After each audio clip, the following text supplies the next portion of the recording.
돌출입 교정 치료에 대해서 말씀드리겠습니다. 돌출입 교정 치료라는 거는 교정 치료를 하는 사람에 있어서 돌출입이 보인다, 입이 좀 나온 것이 신경 쓰인다 라고 했을 때 교정 치료를 통해서 돌출입을 개선하는 게 되겠죠. 돌출입 교정 치료 방법이 특별하게 있는다기보다는 교정 치료 계획을 세울 때 입이 나온 부분을 같이 개선해주는 방법을 찾는다, 그것을 고려한 치료 계획을 세운다라고 생각하시면 되겠습니다. 우리가 이제 보통 코와 입술 그리고 턱끝의 위치를 상당히 중요하게 생각을 하는데요. 코가 이렇게 있는 상황에서 입술이 좀 앞으로 뻗어지고 아랫입술이 나오고 턱끝이 이렇게 있는 분들에서, 예를 들어 나는 이제 교정치료를 하고 싶다, 선생님 저는 교정치료를 하러 왔어요 라고 했을 때 가급적이면 코와 턱끝 사이에 선을 하나 그었을 때요, 입술의 위치가 이 선하고 닿을랑 말랑한 정도로 이상적인 위치를 잡게 됩니다. 지금은 이 선보다 입술이 더 튀어나가게 됐기 때문에 우리가 돌출감을 느끼게 되는 거거든요. 그러면 이 상황에서 입술의 위치를 이 선과 비슷하게 넣어주면 똑같은 코와 똑같은 턱끝에서도 입이 별로 나와 보이지 않게 된다는 거죠.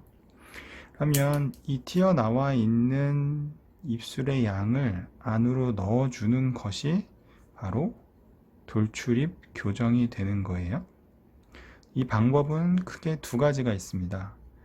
발치를 해서 돌출입을 교정할 수도 있고, 비발치를 통해서 돌출입을 교정할 수도 있습니다. 쉽게 말하면 발치는 입에 들어가는 양이 좀 많이 필요할 때, 비발치 교정은 입이 들어가는 양이 그렇게 많이 필요하지 않을 때 전체 치열을 뒤로 넣는 게 돼요.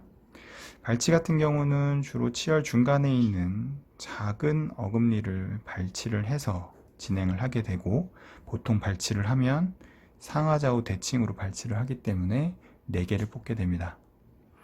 비발치 교정 치료 같은 경우는 전체 치열을 뒤로 넣는 개념이 되는데, 보통은 사랑니 자리를 이용하기 때문에 사랑니가 있는 경우는 사랑니를 뽑게 됩니다.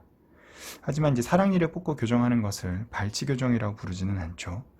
그렇기 때문에 발치 교정 치료와 비발치 교정 치료로 돌출입을 개선할 수 있는데, 발치가 좋다, 비발치가 좋다, 발치는 무조건 나쁘다 이런 개념은 아니고, 환자분들의 상태를 정확하게 진단하고 정밀 진단, 본드 뜨고 엑스레이도 찍고 사진도 찍고 해서 분석을 하게 되고요.